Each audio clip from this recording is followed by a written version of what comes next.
Bienvenidos. En este episodio nos acompañan Rebeca Argudo y Julio Baldeón. Ambos son periodistas. Rebeca escribe en El Español y en La Razón, y recientemente ha participado en el libro Hombres y Sombras, contra el feminismo hegemónico. Julio escribe en La Razón, FM y otros medios españoles, y es autor de los libros recientes No le des más whisky a la perrita, una biografía del maestro de periodistas Raúl del Pozo, y de Separatistas frente a los ropones, sobre el juicio en el Tribunal Supremo al levantamiento independentista. Rebeca y Julio se ocupan conjuntamente de la sección semanal de Contracultura en el periódico La Razón. Charlamos sobre la marea de corrección política que ha llegado a España, sobre puritanos y ofendidos, sobre la igualdad y su contrario, sobre las vidas poco ejemplares de los artistas a los que homenajeamos y sobre muchas cosas más. Como siempre, si te gusta el programa, suscríbete en mi canal de YouTube, en tu aplicación de podcast o en mi página web pacobeltran.com. Deja tus comentarios y comparte el programa en redes sociales. Os dejo con Rebeca Argudo y Julio Baldeón.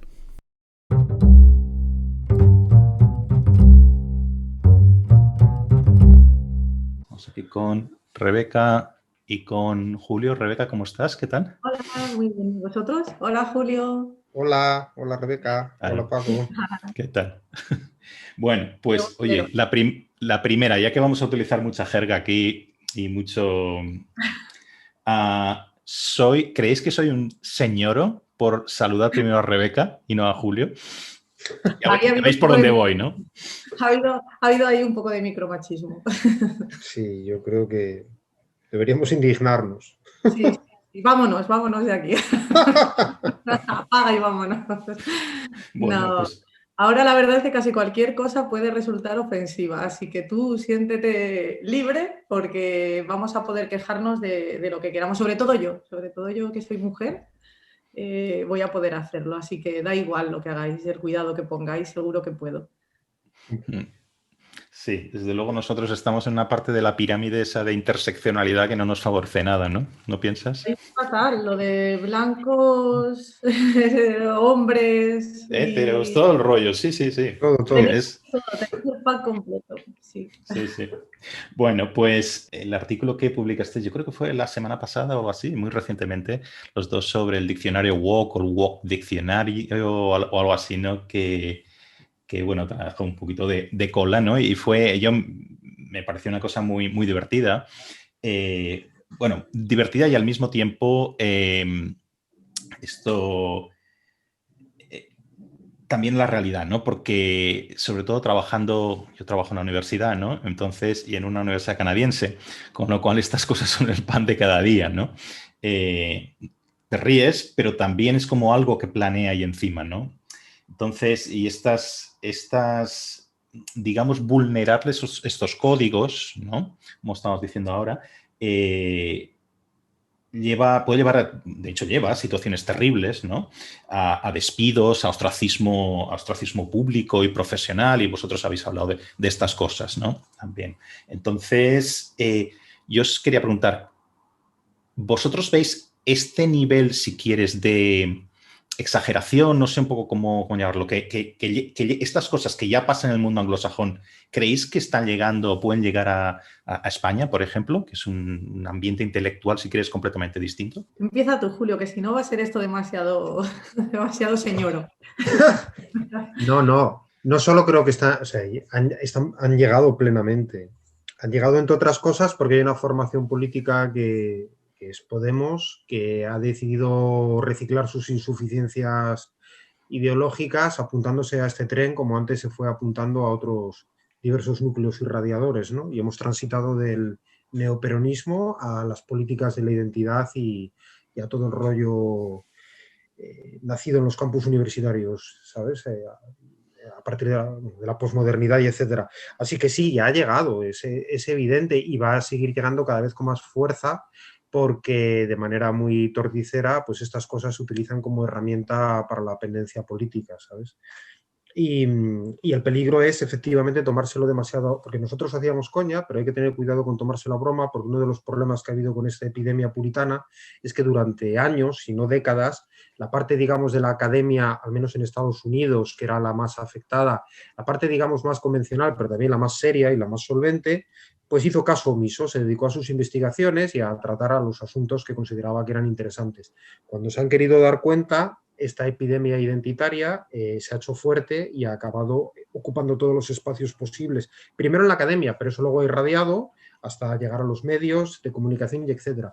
Por lo cual yo creo que si hay alguna lección que se puede extraer es que precisamente hay que tener mucho cuidado con dormirse en los laureles, porque estas corrientes neototalitarias y, por supuesto, iliberales empiezan como broma y acaban como tragedia.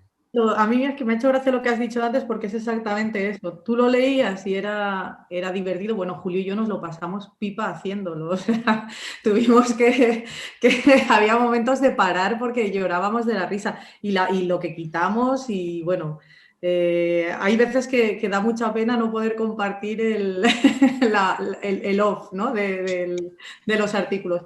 Pero lo que dices es muy cierto porque es verdad que lo leías y era divertido y te reías, pero en realidad era una risa nerviosa, porque es que eso está ocurriendo. Y incluso cuando nosotros parodiábamos o nos poníamos irónicos o ese tipo de cosas, te das cuenta de que por mucho que te esfuerces eres incapaz de llegar a lo que realmente luego hay por ahí. Quiero decir, se ha superado lo que antes podía ser...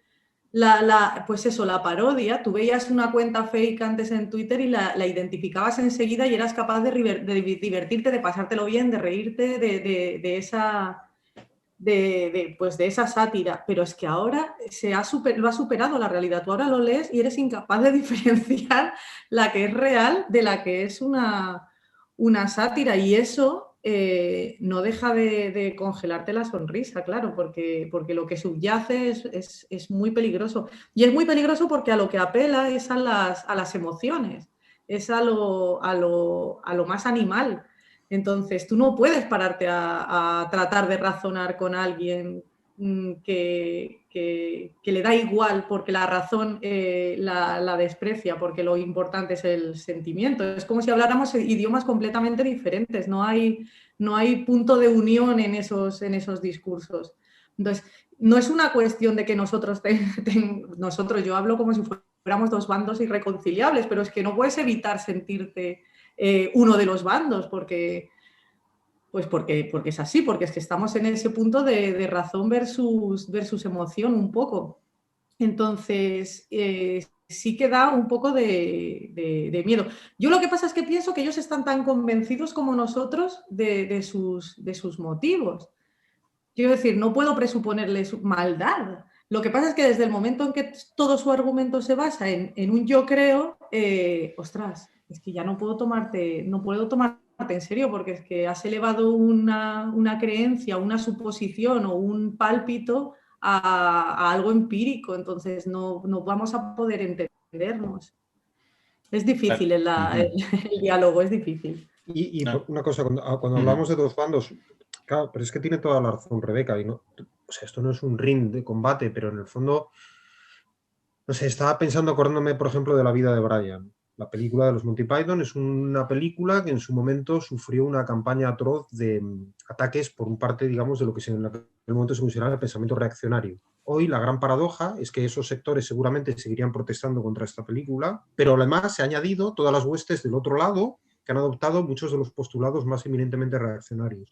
Con lo cual, nosotros si estamos en un lado, sería el lado todavía de defender que se hagan películas y se estrenen Vidas de Brian y los Monty Python, que han multiplicado sus enemigos al otro lado también del espectro ideológico. Y eso es una cosa espantosa, porque hemos retrocedido. Tenemos a los enemigos de la libertad clásicos y a toda una turba nueva de nuevo cuño, ¿verdad? También enemiga de la libertad, ¿no?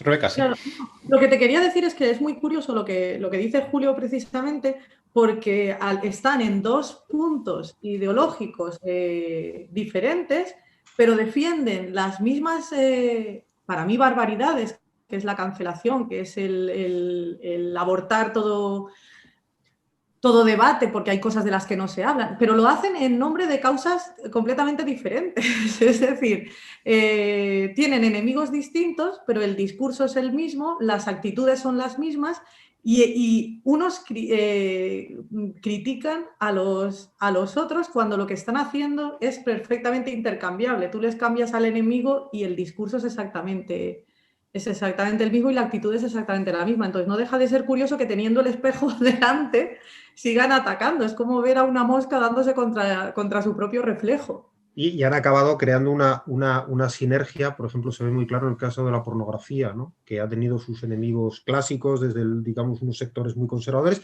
pero a los que se han añadido ahora estos redentoristas de teórica izquierda, ¿verdad? Pero avanzan juntos porque al final sí que comparten enemigos. Los enemigos son la libertad y los valores liberales. Al final, ¿os preguntáis alguna vez, con este tema en concreto, porque esto se puede plantear de muchos temas, ¿para quién estáis escribiendo? O sea, ¿a quién está llegando esto en España, por ejemplo? ¿No? Porque ni siquiera el mundo anglosajón está tan extendido fuera de una determinada franja de edad o universitarios o no sé qué. Se comprendería muy bien qué narices es esto, ¿no? ¿Qué estamos describiendo aquí? ¿Por qué esto es importante? ¿No? ¿Os preguntáis alguna vez quién va a leer esto y cómo lo van a entender? Está un poco relacionado con mi pregunta de antes, ¿no? ¿Esto está llegando a España ya ha llegado, llegará? Yo creo que yo creo que ha llegado, o sea, no tengo ninguna duda en ese sentido. Es verdad que antes lo veíamos más lejos, pero cada vez está más cerca. Y está más cerca y lo vemos más a pie de calle, me da la sensación. Quiero decir, cada vez a más gente como que le justifica el hecho de que según qué película no se proyecte, que según qué libro no se saque, por ejemplo, del currículum escolar o que se saque de las bibliotecas o que no hagamos homenajes a fulanito o a menganito o que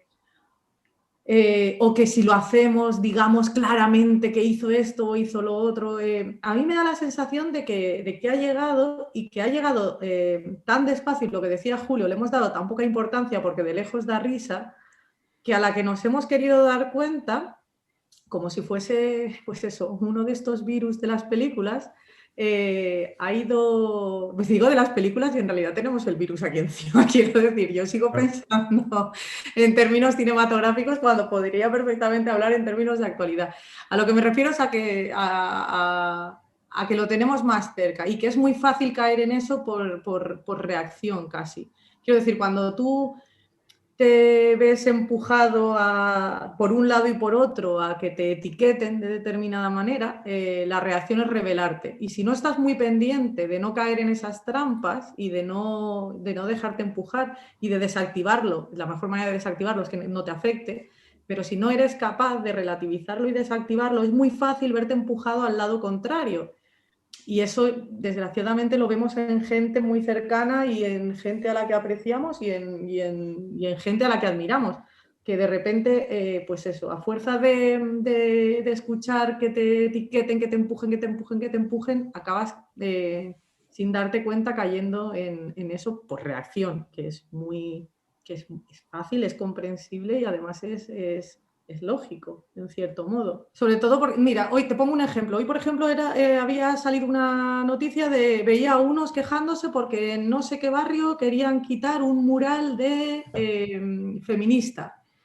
Pero es que en otro sitio, en otro hospital, querían quitar un mural con vírgenes de la Macarena. O sea, entonces dices, pero es que los que os estáis quejando de que os quieren quitar un mural de feminista, queréis quitar un mural de vírgenes, o sea, ¿por qué no dejáis que cada uno ponga el mural que quiera donde le dejen y tú si no te gusta no lo mires y ya está? O sea, creo que el problema es que no le estamos dando la importancia suficiente a la amenaza que es para la libertad de expresión. Y no le damos la importancia que tiene porque no somos capaces, creo, de darnos cuenta de lo difícil que es recuperar derechos una vez se pierden. Y al final el fascismo, porque en el fondo esto tiene algunos componentes, ya sé que la palabra fascismo es una de estas palabras comodín que acaba por no significar nada, pero si algo le distinguía, entre otras cosas, era que siempre tuvo un componente ligeramente grotesco y hasta risible. Es fácil contemplar las imágenes de algunos líderes del fascismo clásico entre guerras visto ahora y pensar qué tipo tan ridículo. Ridículo hasta que de la parodia grotesca pasabas a tener la bota en la garganta, claro. Entonces el problema es no tomártelo en serio hasta que cuando te quieres dar cuenta, pues como sucede en las editoriales estadounidenses, hay unas personas que se dedican ya a asesorar a los autores para espigar y rastrear tu texto para ver si hay algún colectivo que se pueda sentir atacado y entonces recomendarte para que pulas esos detalles para que nadie se enfade contigo, ¿sabes? El problema es tomártelo con una cierta displicencia hasta que tienes a esos pepitos grillos sobre el hombro decidiendo qué puedes y qué no puedes escribir, ¿verdad? Claro, y es que el problema también es que se han apropiado de causas que son justas. Quiero decir, ¿quién va a estar en contra de la igualdad? ¿Quién va a estar en contra de que no exista el racismo? ¿Y quién va a estar en contra de que todos tengamos las mismas oportunidades? El problema es que todas estas pues, políticas identitarias, estas defensas de toda minoría, en principio, ¿a quién va a estar en contra de algo así que parece tan razonable? Pero claro, tú empiezas no pudiendo hacer un chiste, una coña, o hablando yo qué sé, de acondroplásicos, y es que quitamos eso y el siguiente en ofenderse va a ser el señor de Murcia, al que saco yo en todos los artículos. Y el siguiente va a ser el señor de pelirrojo, con el que también me meto en casi todos los artículos. Y entonces vamos a ir reduciendo tanto ¿dónde paras? ¿Dónde para uno? Para que nadie se sienta... Es que lo mejor sería que nadie se sintiese... O sea, quiero decir, al final tú puedes ser el más grosero y decir algo que sea una auténtica barbaridad, pero el que se retrata eres tú, al fin y al cabo. Yo es que como nos dijo Arcadia Espada una vez en uno de nuestros artículos, que me parece que sintetizaba absolutamente quitando este discurso performativo en el que alguien coja y señale a otro y diga, oigan, maten a este señor, que me parece absolutamente deleznable y que ahí sí que no estamos hablando de libertad de expresión y que sí hay unas consecuencias, quitando eso, pocas cosas se me ocurran que no se puedan plantear y llevar al debate público, por muy abyectas que nos puedan parecer, porque siempre se le podrá combatir con una idea mucho mejor, que al final es de lo que se trata, de desactivar las malas ideas con buenas ideas, no silenciándolas. Y de apelar a los valores clásicos de la ciudadanía y de las democracias liberales, en vez de reducirnos a una lucha de banderías y de tribus y de identidades, claro, que en el fondo nos retrotraen a tiempos que creíamos superados, ¿no? Yo os iba a proponer un nuevo término para un próximo artículo de continuación del diccionario, pero ¿sabes qué pasa? Me he dado cuenta que esto ni siquiera es de un diccionario woke, es que esto ya está extendidísimo, ¿no? Y no nos damos cuenta ciertos términos cómo pasan digamos, al vocabulario mainstream, si quieres, y liberales, estos liberales de los que estábamos mencionando, ¿no? Los han adoptado y no se plantearían usar ninguna otra expresión alternativa, ¿no? Y al final no quieren decir nada. El término en el que estaba pensando me es difícil pronunciarlo porque son solo letras, ¿vale? Y empieza por LGBT, pero continúa por dos Qs. Esto es en inglés, ahora lo diré. ¿Qué significa cada cosa? Dos Qs, una I, P, 2, S, A, A+. ¿Qué significa esto que parece una cosa de personaje, uno de los robots de la Guerra de las Galaxias? Pues en Canadá, y yo creo que en Estados Unidos también, ¿no? Se usa este tipo de acrónimos, ¿no? Para referirse a lesbianas, gays, bisexuales, transgénero, los que cuestionan las categorías establecidas, queer, intersexuales, pansexuales, doble espíritu. Esto hace un tiempo yo no sabía qué era, pero parece que es el tercer género en las tribus indígenas. Andróginos, asexuales, y no te olvides del signo plus, todo lo que venga después, ¿no? No, es que perdón.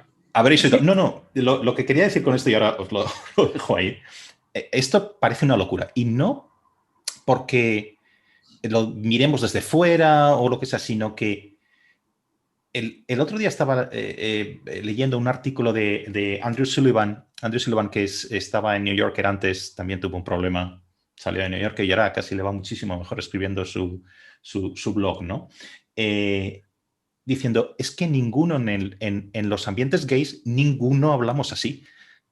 Entonces, a lo que voy aquí también es que no solo ha pasado esta cosa de la perversión del lenguaje, etcétera, sino también que ciertas personas se arrogan en la capacidad de hablar o de ser portavoces de otros, cuando no se les ha convocado para nada en ese sentido, ¿no? ¿Qué pensáis? No, es que hay varios problemas en uno ahí, pero al final cuando tú ves las reivindicaciones clásicas y básicas, tanto el movimiento por los derechos civiles en Estados Unidos, como de los colectivos que luchaban por los derechos de los homosexuales, pues lo que se antepuso siempre era la igualdad ante la ley y la posibilidad de vivir una vida plena sin tener que esconder tus preferencias, por ejemplo, sexuales. Ya. Ese era el punto, esa era la gran conquista. Ahora hemos ido en un sentido contrario, en el que lo que reivindicamos es que eres diferente, que perteneces a una subclase, a un subgénero, con su propia letrita dentro del acrónimo, que te va a permitir distinguirte y posiblemente también acceder a ciertos privilegios que de otra manera, pues, a los que no podrías optar, porque se entiende que perteneces a un tipo de clase necesitada de protecciones especiales, casi como si fueras un niño o una mujercita en la Inglaterra victoriana, ¿no? A mí me parece una tragedia, o sea, me parece que es un retroceso absoluto es un retroceso tanto de las conquistas que hemos ido logrando en Occidente como de los puntos cardinales que guiaban las mejores y más reivindicables de nuestras luchas, ¿verdad? Entonces, de nuevo, pues suena muy graciosa toda la retahíla esta, que al final tiene casi algo como parapsicológico, parece una cosa como el doctor Jiménez del Oso, lo de espirituales y no sé qué, pero está ahí. Y si osas decir algo, y ahí enlaza con lo que tú decías antes de cómo se incorpora esto al lenguaje común, al mainstream, el problema es que, claro, como la gente tiene miedo a hablar, pues temes significarte y que te pongan la etiqueta de homófobo, fascista, bla, bla, bla. Entonces, ante eso, callas, vas callando y vas cediendo espacios y terrenos de libertad hasta que llega un momento en el que estás sobre la punta de los pies, en el que casi no tienes espacio para moverte ni para respirar. ¿Cómo hemos pasado de un racismo social e institucional que sí existía, por ejemplo, en los años 60, depende de cada caso, hay que mirar, ¿no? Pero sí puedes hablar en ciertos países de un racismo en este sentido, a considerar ese salto mortal que es considerar ahora mismo que lo que en inglés se llama colorblind, ¿no? Que sería pues el que no te importe la raza de la persona. Es que esto no pinta nada para ningún tipo de política ni para nada, ¿no? Pues ese colorblind ahora mismo es considerado, voy a decir porque algunos extremistas, pero esto cada vez está siendo más woke en ese sentido, ¿no?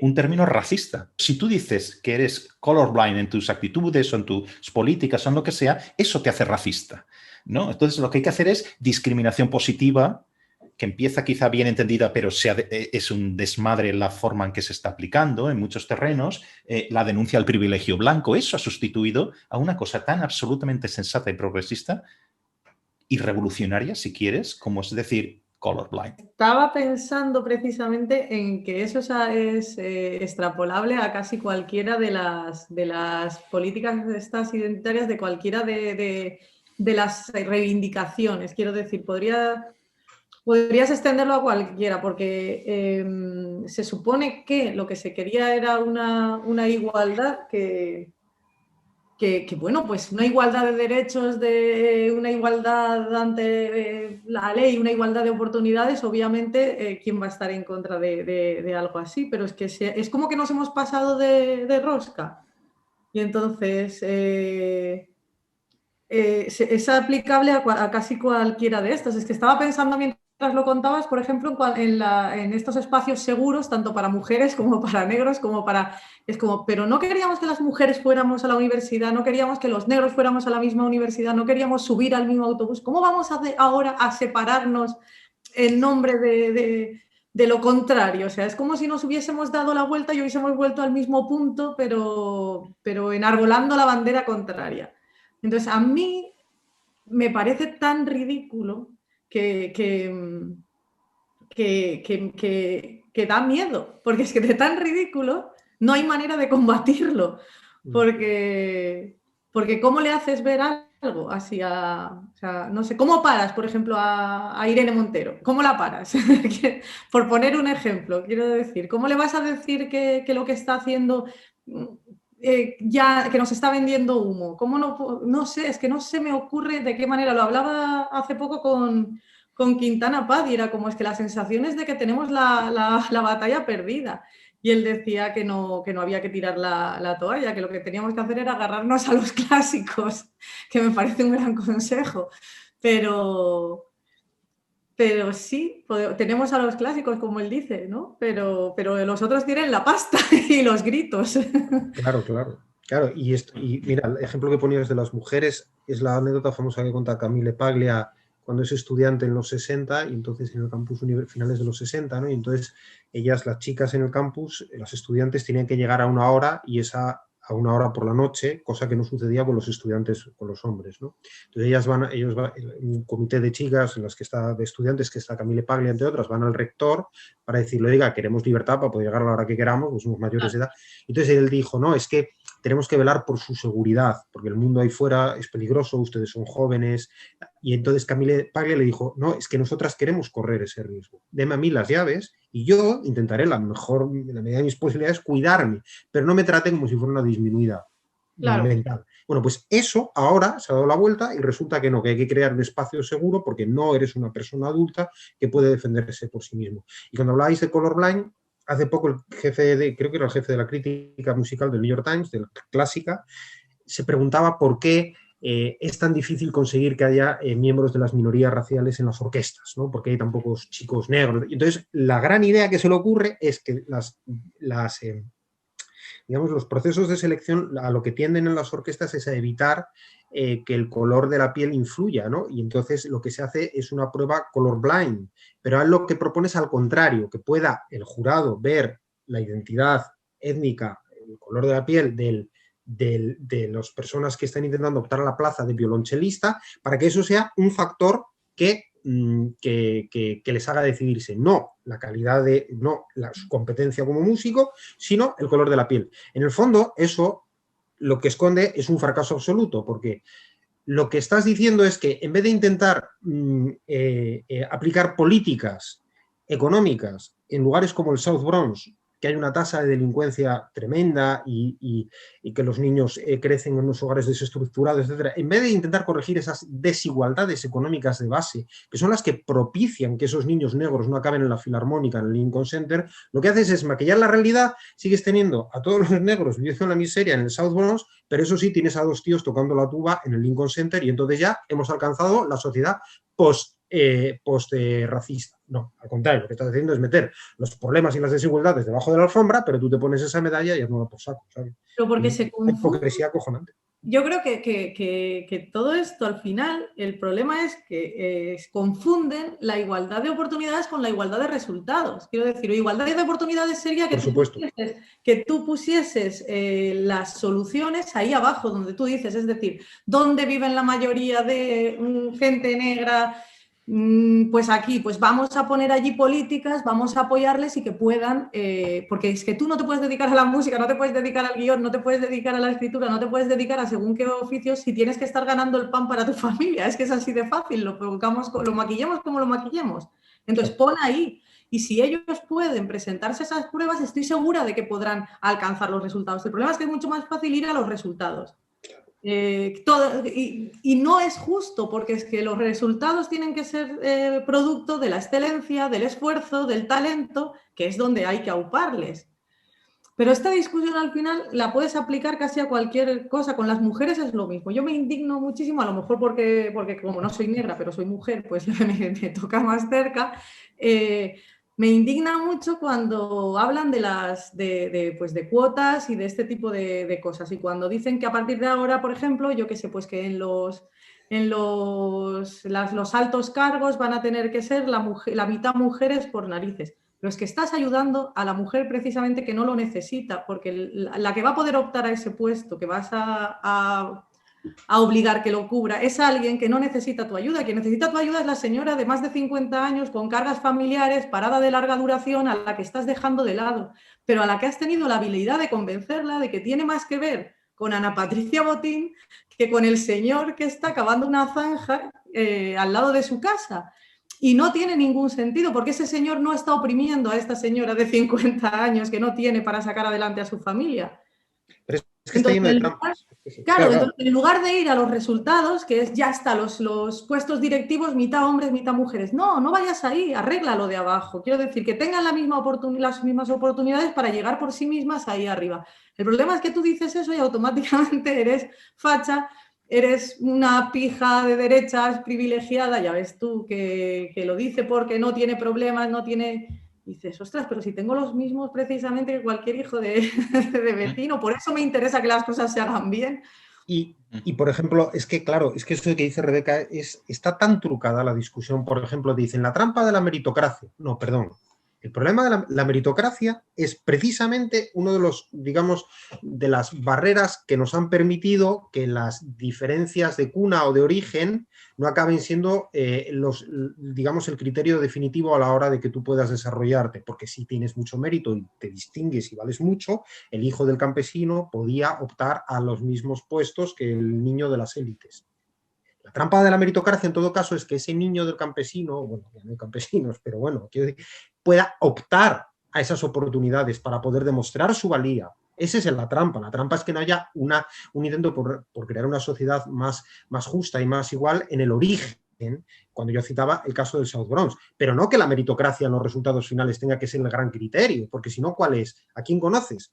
Claro. Tu aspecto físico, pero si es que si primamos el aspecto físico, esa ha sido la reivindicación clásica del Ku Klux Klan. Sobre todo es que dentro de, no sé, te doy 5 años no va a servir, porque hablábamos el otro día mientras escribíamos el artículo, ¿te acuerdas de ser transracial? Quiero decir que es que ya ni siquiera tu color va a poder determinar. A lo mejor me siento negra y quiero tocar, yo qué sé, el trombón y yo no tengo ni idea de música, pero voy y me quejo, como el otro día cuando hablábamos de no confundir oportunidades con resultados, me decían, bueno, pero yo quiero las mismas oportunidades que Messi de jugar en el Barça. Y, pero si es que las tienes, lo que no vas a tener son los resultados porque no eres Messi. O sea, si es que talento. Precisamente. Volvemos a confundir igualdad de oportunidades con igualdad de resultados. Jugar en el Barça es el resultado de un esfuerzo, un talento, unos méritos y un trabajo. Pero claro que tienes y si no los tienes, deberías tenerlos. Lo que pasa es que no puedes exigir el sueldo de Messi y jugar en el Barça directamente. Eso no es igualdad de oportunidades. Y luego hay toda esta confusión enorme con los derechos. Es que yo tengo derecho a... No. Los derechos son los derechos y están... Y son los que hay. Claro, y están protegidos en las constituciones. Pero es que al final hemos transformado eso en tú estás reivindicando una cosa que no tiene que ver con un derecho, ¿no? Y hay una confusión. Tú no tienes derecho a jugar en el Barcelona. No. Eso no es un derecho. No es un derecho. Pero es que explicar... Pero molaría porque ahora me está apeteciendo a mí tener derecho a jugar en el Barça. Por ejemplo, ¿no? Tienes derecho. Venga, tienes derecho. Les indico mi derecho a llamarme Loreta. Claro. No solo la confusión terminológica, que no es fortuita, que es interesada. Sí. Pero no solo... Es que si siquiera estuviéramos hablando de igualdad de resultados, pero es que el elegir y el poner cuotas, eso no es igualdad de resultados, eso no es ninguna igualdad de resultados tampoco. No. Significa arbitrariedad, ¿no? Sí, entonces, y además es que no tienes ninguna forma racional de defender la igualdad de resultados. Es que no, claro que las hay, ¿no? De hecho, esta es la cuestión clásica desde Platón y Aristóteles hasta hoy. Pero es que no hay una forma de defenderlo que no pase por una tiranía. Hace un tiempo tuvimos una sugerencia, no sé cómo llamarlo muy bien, de que en nuestros temarios doy clases de políticas, ¿no? En nuestro de política europea, concretamente. Entonces, que en el temario tenía que haber un cierto equilibrio entre hombres y mujeres en los autores que recomendamos, ¿no? Y yo pensé, narices, igual esto yo no lo cumplo, voy a ver, seguramente son totíos ahí, ¿no? Bueno, pues voy a mirarlo y bueno, la cuestión es que en mis temarios de las diversas asignaturas pues era una cosa bastante equilibrada, ¿no? Pero lo bueno de esto es que yo nunca jamás pensé en incluir ciertas referencias o ciertos autores por su género. Claro. Simplemente había salido así, podría haber salido un 70-30 o un 90 tal en cualquier dirección y bueno, cayó así, ¿no?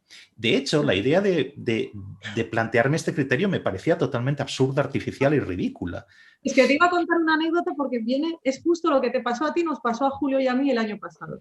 Estábamos preparando unas jornadas de libertad de expresión que tuvimos que aplazar por culpa del COVID, obviamente, pero que no están suspendidas, están aplazadas, ¿verdad, Julio? Sí. Lo conseguiremos.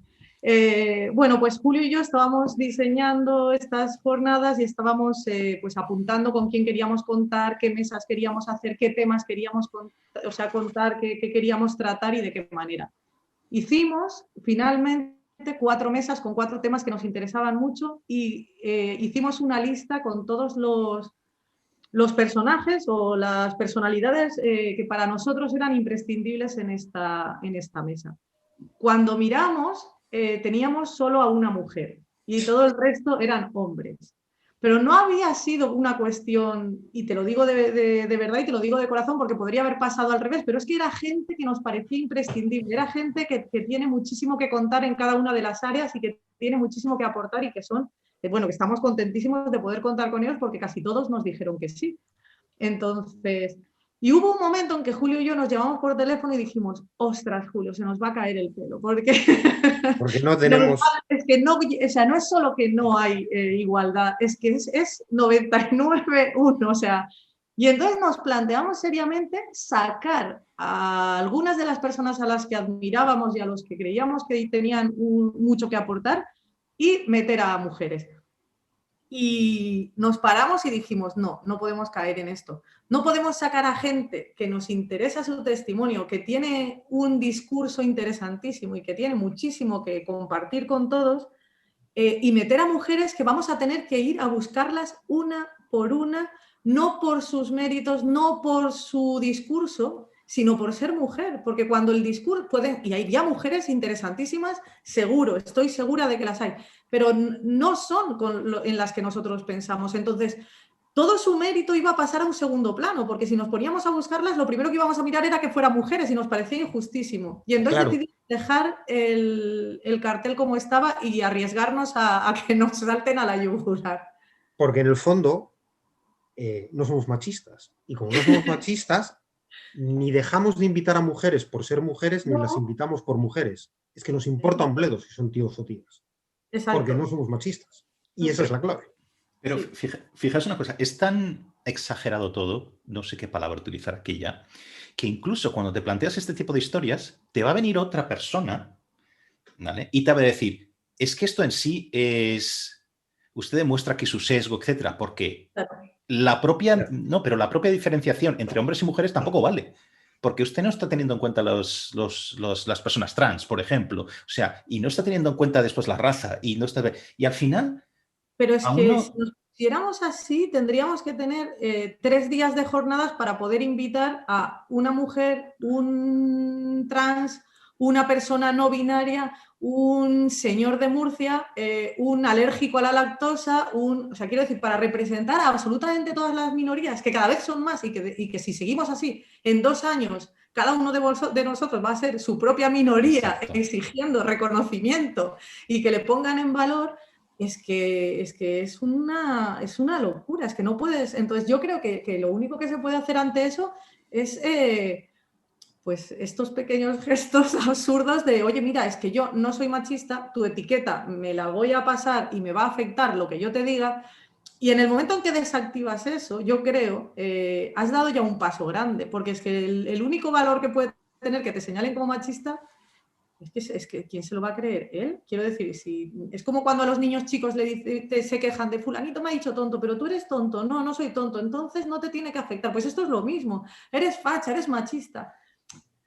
Pues mire, yo qué sé, y morena, y a veces soy antipática y por las mañanas no se me puede hablar, quiero decir. O sea, si me pongo a enumerar todos los fallos que tengo entre los que me invente usted y los que de verdad tengo, además es que puestos a señalar, señale con razón. Quiero decir, si tengo un montón de defectos que podríamos ponernos a señalar con motivo. Sí, y al final es una cuestión de respeto o sea, no estábamos haciendo el casting de Black and White de Michael Jackson ni un catálogo de Benetton. Estás intentando hacer unas jornadas con gente solvente. Y ya claro, está. es que es así, pero es que incluso en eso, al final, si hubiésemos querido hacer unas jornadas fantásticas con mujeres espectaculares para que quedaran bien en la foto, se nos hubiesen echado encima porque todos los cuerpos son deseables.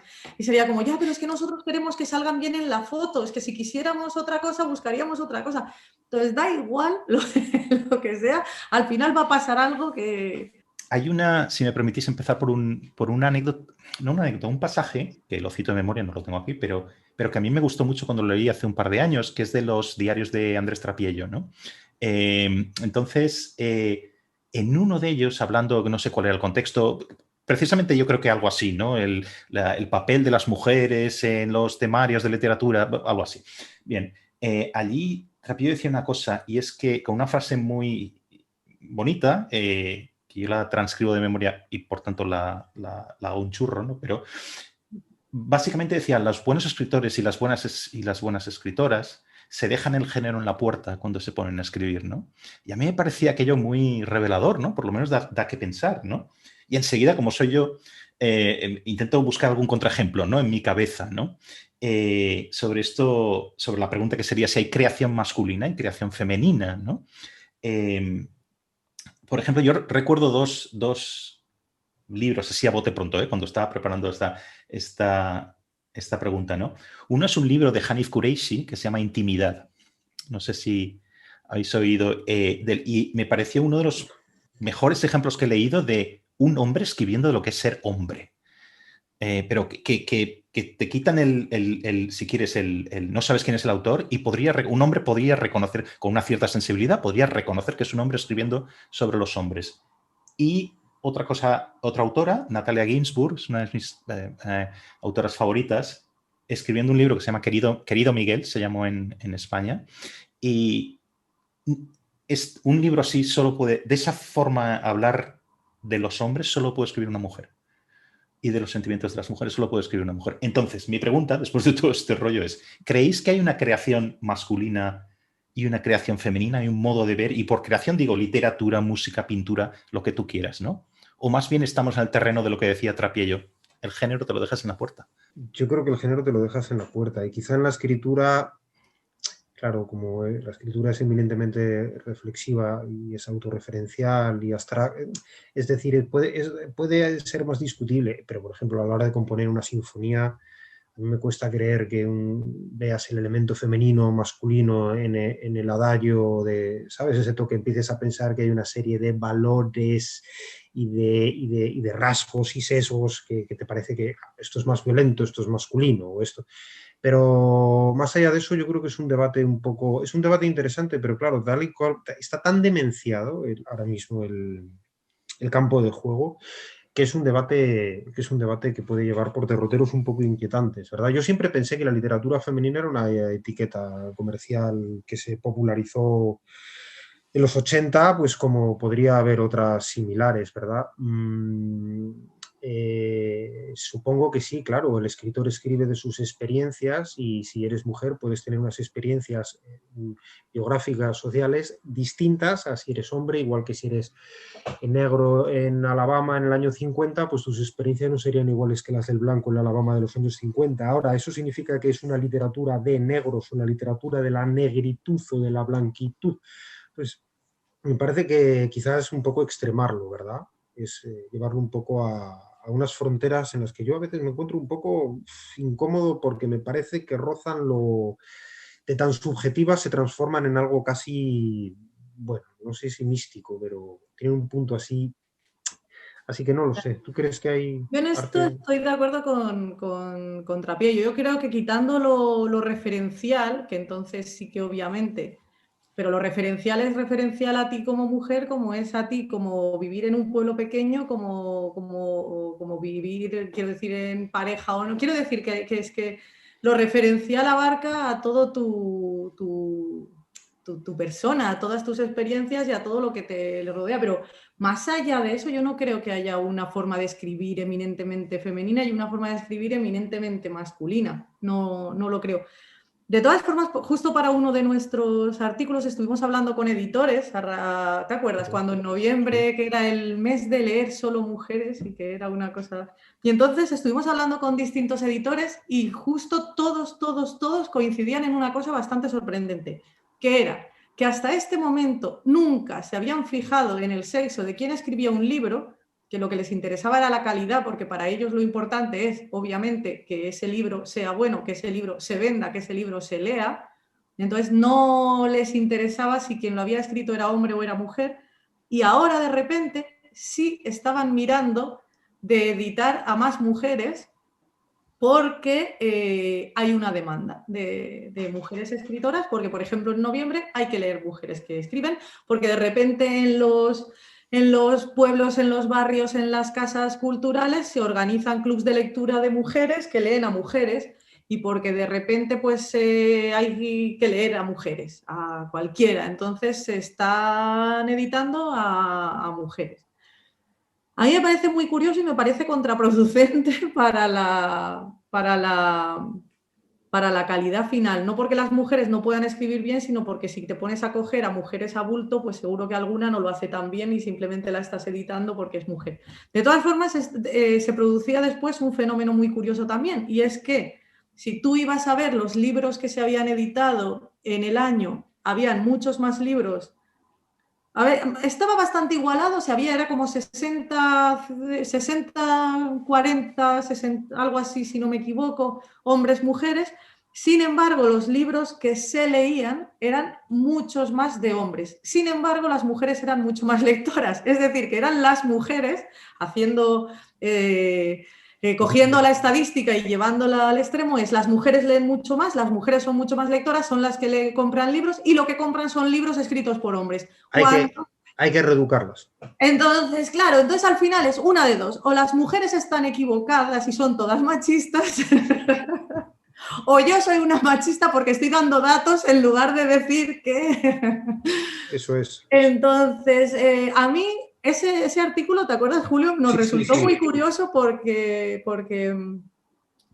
era verlo en cifras. Quiero decir que es que las cifras para nosotros que somos fascistas, machistas y todas estas cosas, a nosotros nos resultan muy útiles y nos hablan de hechos y no de suposiciones y de emociones y de este tipo de cosas. Entonces yo ahí lo dejo. Yo creo que no. También es verdad, y te lo tengo que decir, que la literatura romántica estaba escrita en un 99,7% por mujeres y lo que podríamos entender como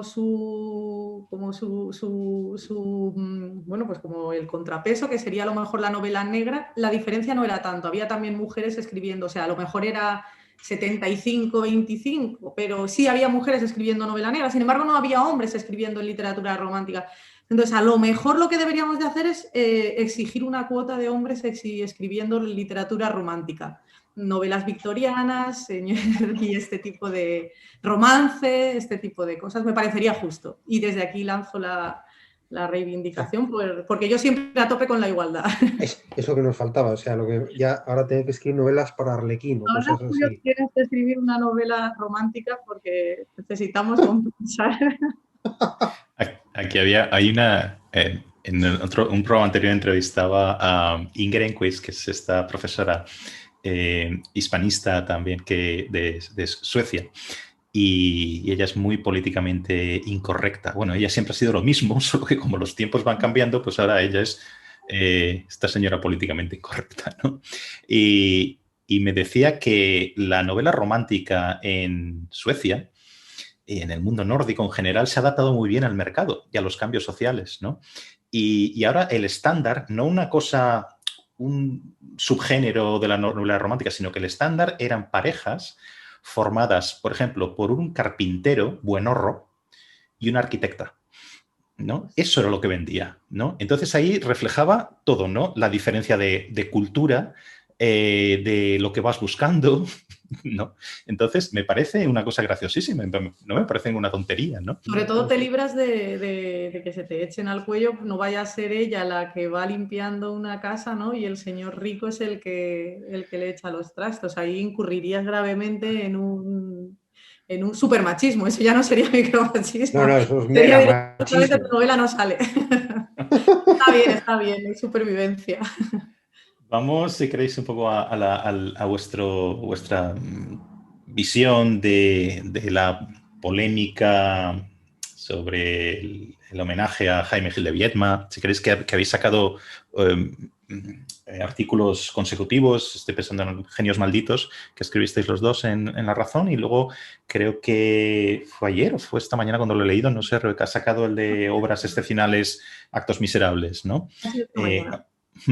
Pues hablando un poco lo mismo. Entonces yo podría, si quieres, resumir muy rápidamente la polémica, pero casi sería como tomar partido por una visión u otra, ¿no? Si queréis podéis hablar un poco en qué consiste esta polémica y luego, muy rápidamente, y luego estas conclusiones, si quieres conclusiones preliminares que me da la impresión, y si no me lo decís, si me estoy equivocando, donde ligáis, digamos, la polémica en sí con papel o con la importancia o con una importancia creciente del puritanismo y la censura también, ¿no?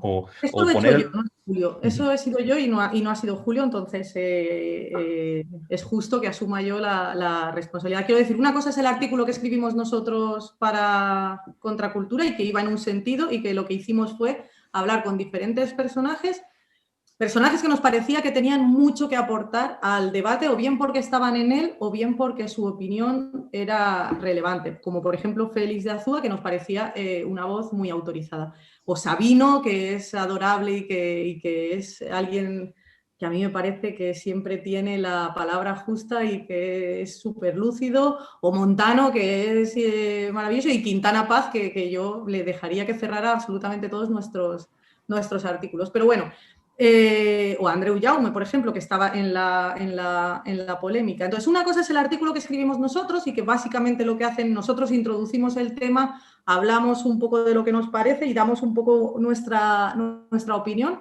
A nosotros, y aquí sí hablo creo en nombre de los dos, luego de mi artículo hablaré yo sola porque Julio no tiene nada que ver. Gil de Viedma en sí, a nosotros nos sirve simplemente como percha y como anécdota. A nosotros, en sí, el debate sobre si Gil de Viedma es buena persona o no es buena persona, si hay que hacerle un homenaje o no hay que hacerle un homenaje con dinero público, si es de los unos o es de los otros y por eso le hacen o no le dejan de hacer, para nosotros es tangencial. A nosotros lo que nos interesaba era trasladar ese debate a algo contemporáneo y a una reflexión que nos parecía que tenía unas implicaciones muy interesantes. Entonces, nosotros lo que hacemos es que cogemos este hecho de actualidad y lo trasladamos a lo que a nosotros nos interesa, que es, vamos a reflexionar sobre obra y autor, vamos a reflexionar sobre si hay que tener en cuenta la vida privada, ya sea la más abyecta o ya sea la más ejemplar, y que eso nos sirva para valorar la obra artística en sí, y vamos a reflexionar sobre esto y vamos a reflexionar con gente con la que nos gusta hablar.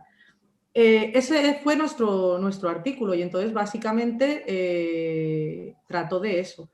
Luego yo esta mañana en mi columna de opinión sí que doy mi opinión y mi opinión es que el debate ha sido, pero esta es mi opinión personal, entonces aquí no tiene nadie más que ver más que yo. Mi opinión es que el debate sobre lo de Gil de Viedma ha sido absolutamente de Sálvame de Lux ilustrado. Quiero decir, a mí la vida de Gil de Viedma, si fue abyecta o no, tengo mi particular opinión, obviamente, sobre la pederastia, sobre la prostitución y sobre tal, pero me importa muy poco en un personaje con el que yo no voy a relacionarme. Yo voy a valorar la obra de arte, entonces, ¿creo que se le debe de hacer un homenaje público? A su obra sí, todos, absolutamente, porque se los merece, en mi opinión. Y como él, un montón de personajes relevantes más. ¿Hay que hacerlo con dinero público? Pues es que me parece bien que se le homenajee a su obra. O sea, que cojan y aprovechen el homenaje para decir era una persona buenísima. Es que me parece tan estúpido como decir era una persona deleznable. Quiero decir, ¿qué me importa a mí? A mí me importa su obra, que es con la que me voy a relacionar. Entonces, mi columna iba en ese sentido. Iba en el sentido de que este señor muerto hace 30 años, que una vez fue a Manila y que a saber en qué circunstancias, a saber si nadie, ¿sabes? Que era además otro momento. Entonces, a mí me parece en ese sentido muy interesante la reflexión que hacía Félix de Azúa de nos echamos las manos a la cabeza porque un niño hace 50 años se prostituía en Manila y a lo mejor lo estamos censurando airadamente delante de nuestro ordenador mientras llevamos puestas unas zapatillas que ha cosido hoy en día un niño pequeño en cualquier sitio explotado por una multinacional. Quiero decir que es que al final lo que me parece es que hemos desperdiciado una oportunidad muy interesante de que haya un debate público de altura, tratando calmadamente temas que son interesantes además porque las fronteras son tan difusas que incluso tus propias convicciones te ponen en ese lugar tuyo de las sombras, donde no estás cómodo, donde dices, ostras, estoy muy segura de que hay que separar al personaje, o sea, al artista de su obra, pero ahora no estoy cómoda porque lo que estoy viendo que hizo no me está gustando, pero ¿quién soy yo para juzgarle? ¿Sabes?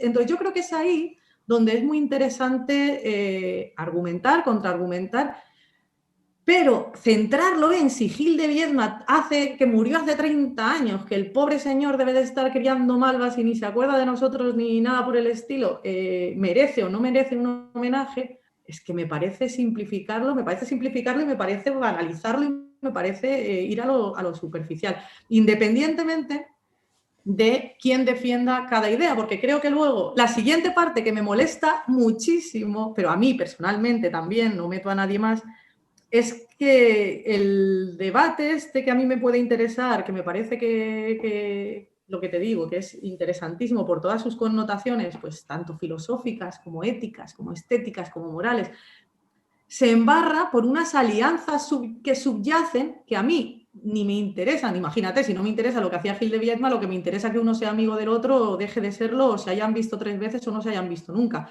Entonces, a mí estas cosas de como fulanito es de los nuestros, el otro es de los suyos, pues yo ahora que ayer defendí X, ahora defiendo Y, pero porque tengo que estar... Entonces, mira, la historia es, ¿qué me parece esto que estamos viviendo? Pues a mí me parece que hay que separar al artista de la obra y a mí me parece que todos los homenajes para el que es excelente se los merece y que su vida privada me da igual porque es que nadie pasaríamos ese escrutinio, porque es que ninguno de nosotros somos puramente buena gente ni unos malditos. Entonces, dependiendo del día en que nos pillaran, pues a lo mejor ya estamos condenados a que no nos homenajeen ni en la casa de cultura del barrio donde nacimos dentro de 50 años.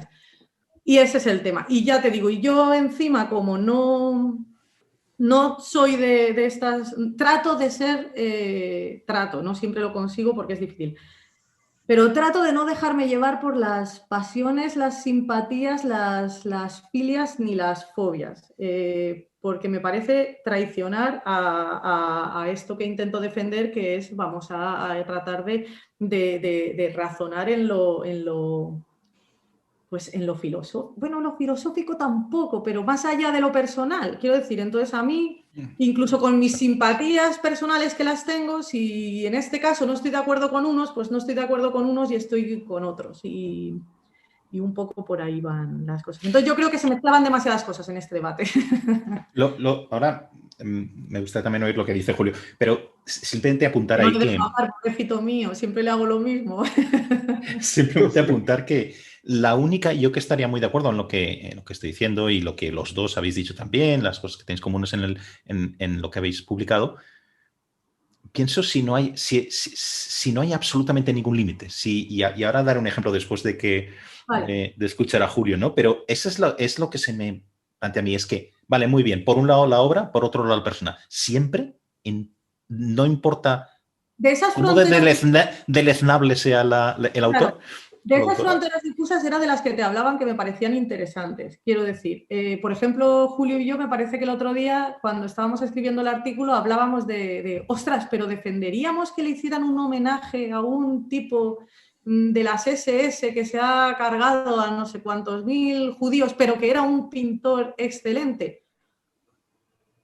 Hombre, a ver, si era un pintor mediocre, pues a lo mejor no, pero es que si era un pintor excelente, si era de verdad algo único, algo brillante, ¿por qué no vamos a hacer una exposición de su obra si es realmente maravillosa y así se reconoce sin alabar a la persona y sin alabar? O sea, una cosa es que tú digas, joder, qué bien pintaba este señor y cómo me alegro de haber visto esta obra, y otra cosa es que eso implique que digas, ole, qué bien matado cada uno y le disculpa absolutamente. Alguien hablaba hace poco, no recuerdo quién, decía que ponía el ejemplo de Maradona y decían algo así como, ostras, es que Maradona fuera un gran futbolista no implica que fuera una persona, ¿no? O sea, una buena persona. Ya, pero es que que fuera una mala persona tampoco implica que fuera un mal futbolista. Es decir,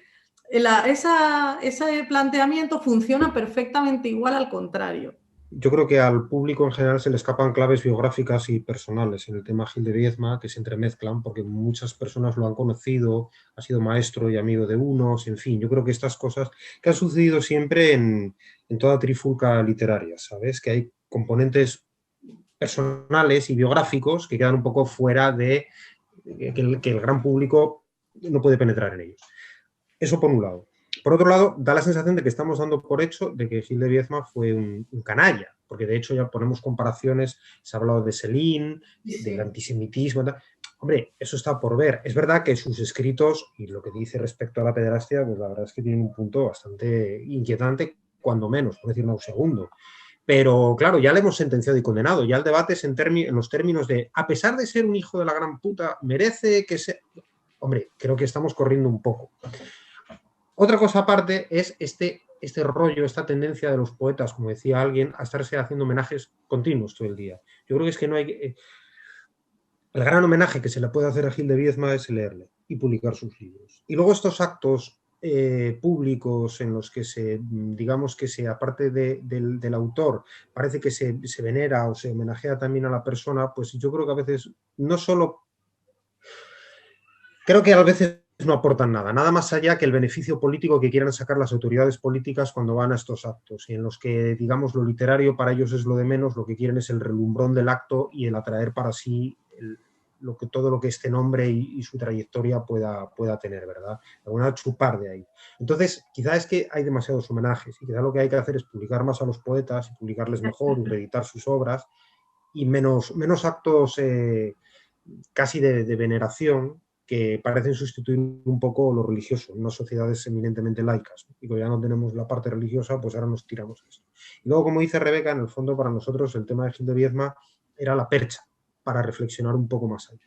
Y aquí hay quien ha planteado con mucho sentido, y pues es muy interesante si alguien con esas taras evidentes, teóricas, para aprender con H intercalada el sufrimiento ajeno, es capaz luego de plasmarlo en su obra. Es decir, si un poeta puede conocer y bucear en la condición humana cuando luego en lo personal demuestra una absoluta falta de empatía con el dolor del prójimo. Pero yo creo que sí, yo creo que es evidente, y la historia del arte está llena de creadores con taras de todo tipo.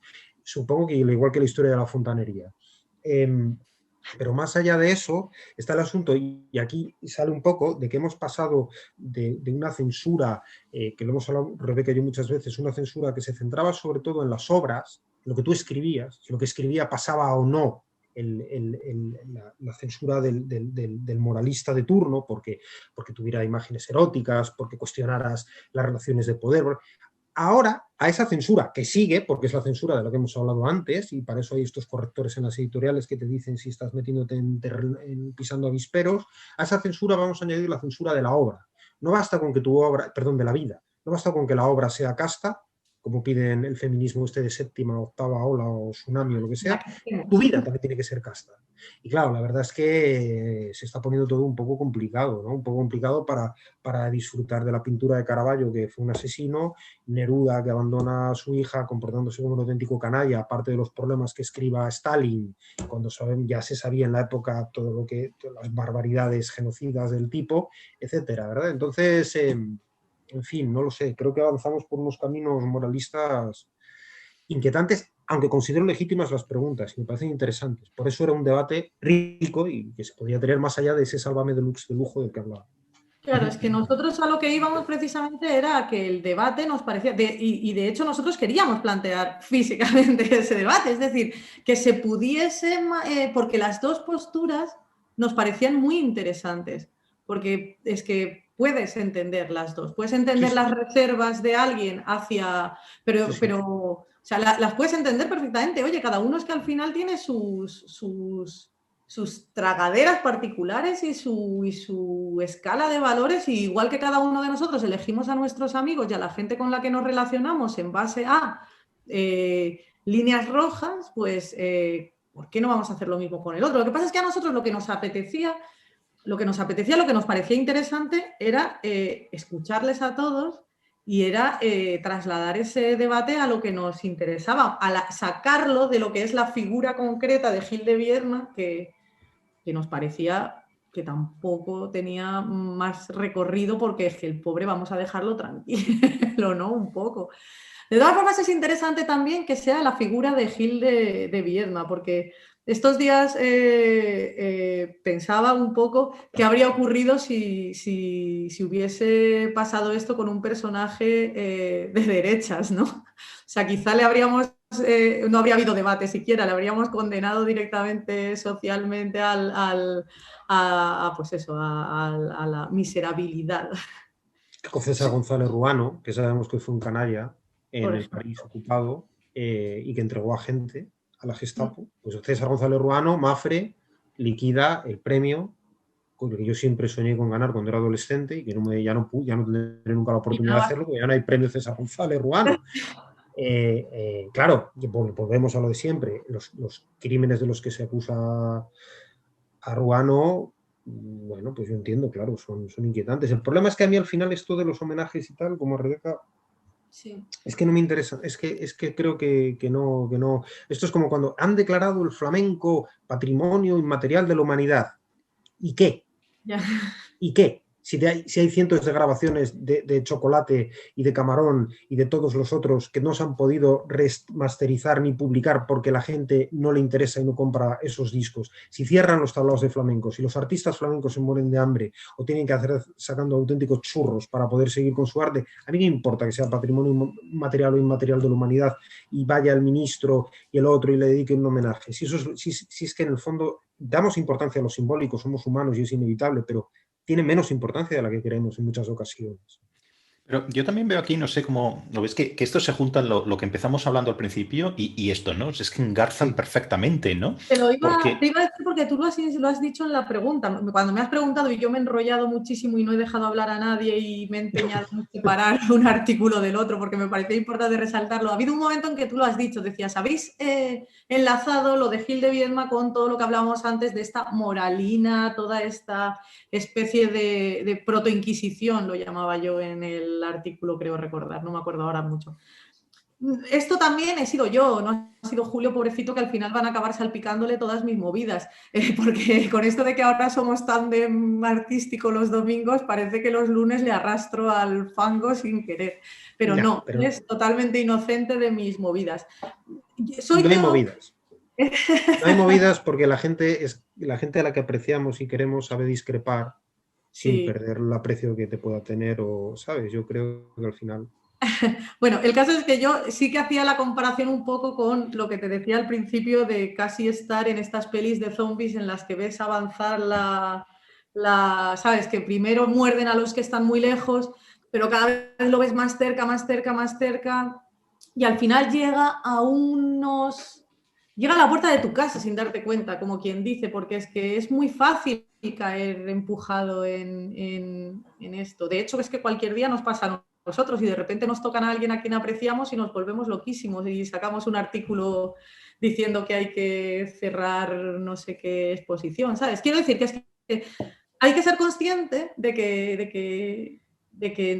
que se puede flaquear. O sea, es que es humano, quiero decir, y hay veces que si te tocan mucho lo emocional, pues... Pero a mí me preocupa verlo cerca, sí que es cierto, o sea, porque pues lo que decía antes, Julio, es que Julio antes lo ha explicado fenomenal, es que empieza haciéndote gracia porque es de lejos y te ríes mucho, porque nos reíamos hace años de cuando en Estados Unidos de repente un señor moría de cáncer, ¿no? Y denunciaba la tabacalera, y decíamos, aquí no se le ocurriría a nadie, pero es que luego la cosa va más cerca, va más cerca, va más cerca y al final pues eso, acabas viéndolo como si le hubiesen mordido el cráneo al vecino, ¿no? Y lo tienes en la puerta de tu casa porreándole y tú ya no sabes si meterte en el armario, llorar un poco o salir y rendirte y decir, bueno, venga, a lo mejor soy yo, ostras, y ser zombie tampoco está tan mal y vamos a vivir todos más tranquilos. Y en esas estamos. Pero lo que pasa es que ya era... a mí me parece muy bien esto de lo que decís de Viedma como percha para discutir otras cosas, ¿no? Pero es que ya son difíciles de por sí. Pero es que lo que yo también veo que en esta enajenación, por llamarlo de una forma, del lenguaje, de los valores, de totum revoltum, encima es que estamos discutiendo sobre cosas en las que estamos cambiando y alterando continuamente los criterios, ¿no? Porque esto que decía Julio de ser casto o lo que sea, ¿no? Y ya, pero es que ser casto hace 40 años es una cosa y ahora es una cosa totalmente distinta. Claro. Y dentro de 10 va a ser otra cosa totalmente distinta. ¿Y quién determina esto? Pues no se sabe. Una muchedumbre, la gente en Twitter, vete a saber el qué. 4 estudiantes que deberían estar estudiando pero no estudian nada y se dedican a tirar piedras. No sé, entonces esto que en inglés se llama el moving goalpost, ¿no? Que no estás jugando con unas reglas que sean fijas, sino que se cambian arbitrariamente. Entonces, al final, todo va a entrar donde queramos que entre, ¿no? Lo cual me parece complicadísimo, ¿no? Y que impide al final una discusión, ¿no? Igual que hablábamos antes, no hay discusión racional posible cuando los criterios son arbitrarios y se cambian, cuando no hay comunicación, ¿no? Rebeca, lo que estabas diciendo antes, ¿no? Que somos ya hay una tal polarización que no nos hablamos, no podemos, no compartimos el lenguaje, ¿no? Cuando el criterio es emocional, claro. Claro, porque no compartimos código, entonces es muy difícil que lleguemos a entendernos porque los códigos son diferentes. Yo creo también que para ellos debe de ser fácil, quiero decir, solo tienes que dejarte arrastrar, ¿no? Es como la causa justa del momento, es que antes de que nos atropellara el COVID, creo que fue muy evidente, porque es que pasábamos como casi a golpes, pasábamos de que lo más importante era poner a las mujeres en el centro, luego fue que no, que es que los negros y había que besarles las botas, luego lo siguiente fue que no, que el cambio climático, que venía la niña esta en catamarán, luego lo siguiente era, y hubo un momento que iba 2 causas justas por detrás del resto de la gente, era como, no me alcanzaba, era como yo ya no sé si tengo que gritar salven a las ballenas o si tengo que besar botas o qué es lo que se espera de mí en este momento. Entonces, yo creo que los que vemos esto con estupor, porque al final lo único que nos queda a nosotros es un poco el estupor y llevamos ya tanto tiempo instalados en ese asombro que ni nos acordamos de por dónde hemos entrado, es como que hacemos, o sea, ya no salimos, no es que no salgamos, es que ya no nos acordamos ni de cuándo entramos, es como... Entonces, lo vemos todo totalmente asombrados. A veces, de hecho, nosotros lo hemos dicho, es como es que esto sería para verlo de lejos, desde la montaña, y sería divertidísimo, porque es que como coña tiene mucha gracia. O sea, ver a una ministra de este país diciendo que por fin las mujeres vamos a poder tumbarnos en un sofá, que por fin las mujeres vamos a tener libertad sexual. Oiga, señora, es que yo no me acuerdo cuando no la tuve. Quiero decir que es que usted me está vendiendo como logro suyo y de su gobierno algo que yo vengo disfrutando desde que tengo uso de razón. Entonces, claro, ves cosas que son muy divertidas si pudieras coger distancia y si esta gente no estuviera manejando los hilos de, por ejemplo, ahora una situación que es gravísima. No, Entonces, y si no estuvieran al final, o sea, si no estuvieran en el fondo utilizando de manera miserable las mejores causas. Claro, es que exacto, es que la palabra al final es que están haciendo un uso miserable de causas justas. Claro. Y hay que ser muy desalmado. Quiero decir, O frívolo. porque instrumentalizar algo así en propio beneficio, O frívolo. una Y de luego dos, sí. o hay maldad o hay un espíritu tan naif que no estás capacitado para dirigir absolutamente nada, o algo está pasando. Y también yo creo que se aprovechan un poco de un cierto hartazgo de las sociedades contemporáneas occidentales, que parecía que lo teníamos todo más o menos conseguido y hay una falta un poco de épica, ¿no? ¿Quién no quiere sentirse Rosa Parks? ¿Quién no? Con distancia, porque luego aquello era bastante más peligroso de lo que uno imagina. Pero ¿quién no quiere ser un revolucionario de salón por unas horas y sentir que lucha por unas causas bigger than life, ¿no? Y entonces esta gente lo que ha aportado es un poco esos elementos un poco de ficción, esas cosas un poco revolucionarias a Netflix para que el consumidor medio sienta que su vida es más épica y entonces así salen las chicas y los chicos a las manifestaciones del 8M gritando contra el patriarcado que cualquiera diría que se están rebelando contra que viven en el Afganistán de los talibanes, ¿no? Y cosas así tan absolutamente demenciales. Hay un poco una disonancia profunda entre los mensajes y la realidad en la que están viviendo. Pero esa y eso enmierda las causas, porque las estropea.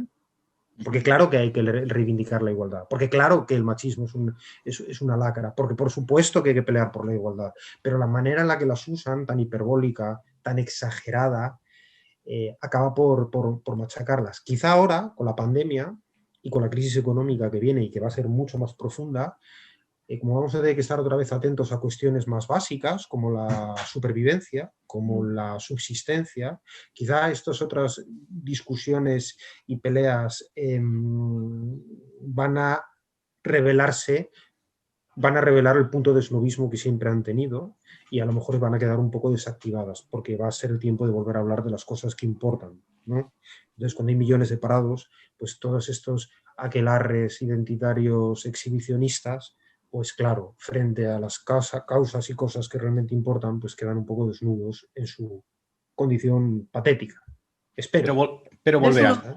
no. Volverán porque yo la teoría zombie, el rollo Walking Dead, sí me lo creo, ¿eh? Porque en el momento que ya estemos un poco mejor, quiero decir, no va a haber ahora, volvemos al bread and butter, ¿no? Los temas de los que nos preocupan, la economía, el paro, el no sé qué, la seguridad física, si quieres. No, en el momento que estemos otra vez un poco mejor, entre comillas, ¿no?